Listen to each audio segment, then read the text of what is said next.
What are we looking for? Dogs. What's good, YouTube? Bishop Boy Bird, and we back on Bird's Eye View with it. Like always, appreciate the love and support. Please continue to like, comment, and subscribe. Stop what you're doing, smash the like button, smash subscribe button, hop in the comment section, comment whatever you want.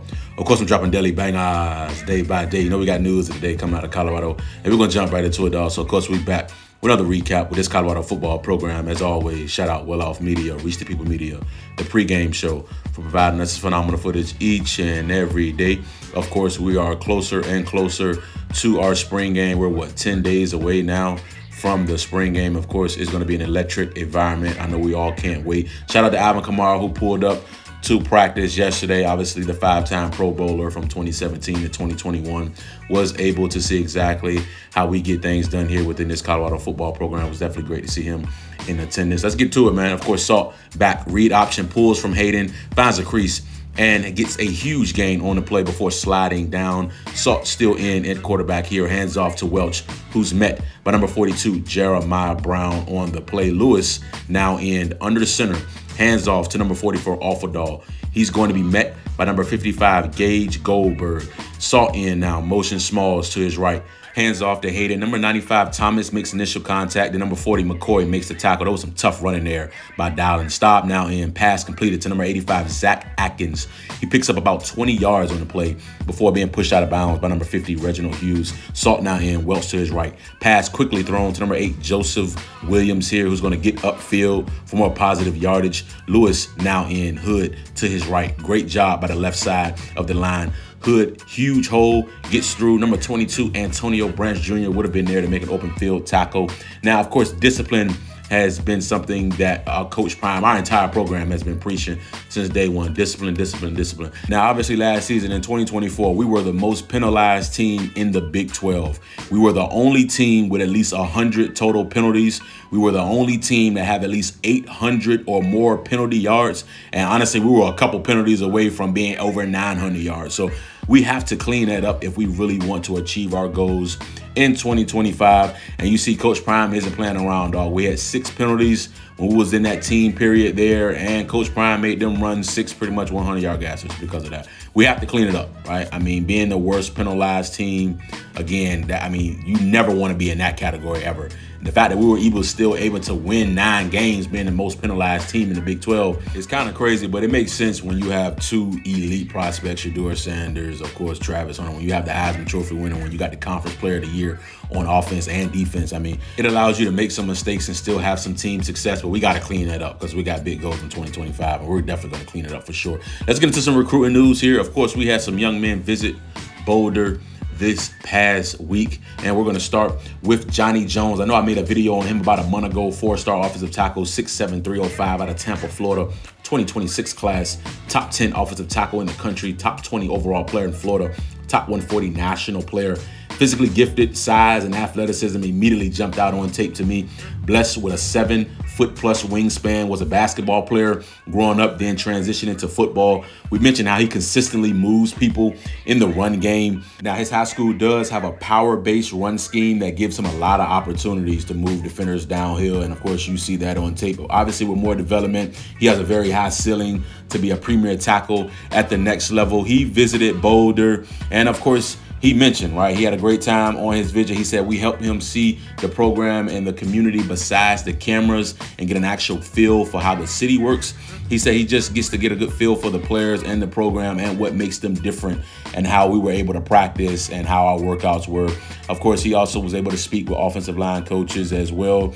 He was able to see the player interactions during practice, the tempo and the attitude throughout the practice was appealing to Jones. He mentioned that he was with a bunch of the O-line during the weekend, and he really spent his time with Coach as well, breaking down film and how it incorporates with our offensive scheme. He said practice was great, physical, gritty.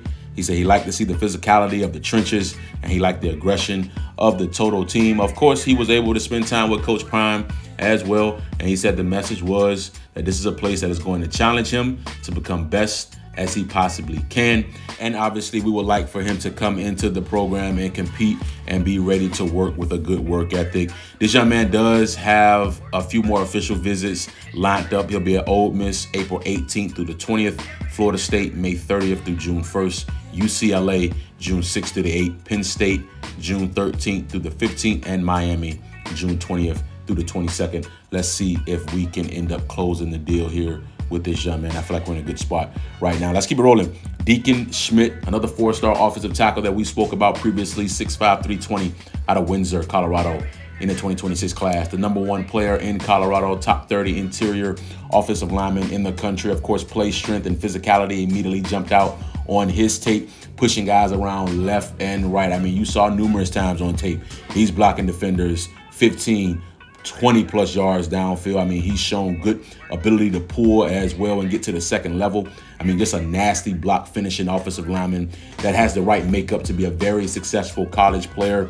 Of course, versatile tackle or guard at the next level. Matt McChenzie, he's one of his boys at the 6-0 Academy. Of course, he dropped his top 8, which was OU, Bama, Tennessee, Georgia, Nebraska, Colorado, Ohio State, and USC as well. Deacon was also in Boulder over the weekend. Of course, he's been there numerous times being from Colorado. He's only like 45 minutes away from Boulder. He said it was great. He said his family and him had an awesome time. He said it was very chill. Everyone was super cool. He said he's been to Colorado plenty of times, so he's comfortable there. And it's always a chill, fun time. He said he was able to spend time with the coaches. He met with all 3 offensive line coaches, as well as Coach Shermer and Coach Prime as well. He said they're all great people. He said we made him feel wanted. He said living close to Boulder makes, Boulder always feel like home. He said he loves Boulder. He said growing up an hour away from there, it feels pretty normal to him. He said, I'm so used to Colorado in general. And he's always been impressed with the campus and the football facilities that are available. He said the facilities are great, and we have a lot of great stuff going on in Boulder, Colorado. Next up for Schmidt, he has an unofficial visit to USC this weekend. Then as far as official visits, he'll go to Alabama on May 30th. He'll then go to Oklahoma on June 6th. On June 13th, he'll head to Nebraska, and then he'll round out his official visits on June 20th at Tennessee.